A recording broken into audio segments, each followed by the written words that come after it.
কুষ্টিয়ার মিরপুর উপজেলার বারুইপাড়া গ্রামের কৃষক মাঝহারুল ইসলাম ৩৫,০০০ টাকা খরচ করে ১ বিঘা জমিতে করেছেন গ্রীষ্মকালীন পেঁয়াজের চাষ। মাত্র ২.৫ কাঠা জমির পেঁয়াজ বিক্রি করেই পেয়েছেন ৪০,০০০ টাকা। ২০ কাঠা লাগাইতাম, ওটার চাইতে এটার অনেক বেশি ফলন।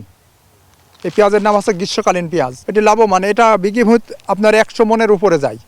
১ বিঘা ভূত ৩৫,০০০ টাকা খরচ হয়েছে, আমার বিক্রির আশা ৩ লক্ষ টাকার কাছাকাছি। বিভিন্ন বেসরকারি সংস্থার সহায়তায় অন্তত ৫০০ কৃষক গ্রীষ্মকালীন পেঁয়াজ চাষ করেছেন। এরকম যদি সবাই করে তাও আমাদের ভারত থেকে পেঁয়াজ আনা লাগবে না, আমাদের পেঁয়াজের ঘাটতিও থাকবে না, আমাদের সব সময় বাজার নিয়ন্ত্রণে থাকবে। প্রতি পেঁয়াজের চাইতে গ্রীষ্মকালীন পেঁয়াজ খুব ভালো এবং দামও ভালো। এখন এই যে বর্তমান যে বাজার দেখা যাচ্ছে, এই বাজারটা যদি থেকে যায় তো আমার ১৭ কাঠা জমিতে ইনশাল্লাহ মানে ২.৫ লক্ষ টাকা বিক্রি হতে পারে। খুব দেখছি খুব লাভবান। আমদানি নির্ভরতা কমিয়ে পেঁয়াজের ঘাটতি পূরণের এই উদ্যোগ সফল হতে চলেছে বলছেন উদ্যোক্তারা।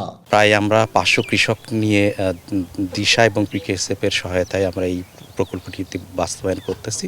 কৃষকদেরকে পেঁয়াজ বীজ সরবরাহ করেছি, সার, কীটনাশক যেগুলি এবং কারিগরি সহায়তা আমাদের যারা কৃষিবিদ রয়েছেন তাদের মাধ্যমে আমরা সার্বক্ষণিক তত্ত্বাবধানের মাধ্যমে কৃষকদের পাশে থেকে তাদের এই চাষটাকে এগিয়ে নিচ্ছি। এবং বিশেষ করে এটা ছড়িয়ে দিতে পারলে অত্র এলাকার কৃষকরা আর্থিকভাবে লাভবান হবেন এবং বিশেষ করে গ্রামীণ কৃষি অর্থনীতি সমৃদ্ধশালী হবে এবং সর্বোপরি বাংলাদেশের যে যত সামান্য পেঁয়াজের ঘাটতি আছে সেটা পূরণে সহায়ক হবে বলে আমরা বিশ্বাস করি। গ্রীষ্মকালীন পেঁয়াজের চাষ ছড়িয়ে দিতে পারলে সিন্ডিকেট করে হঠাৎ বাজার অস্থির করার সুযোগ থাকবে না বলছেন কৃষি কর্মকর্তারা।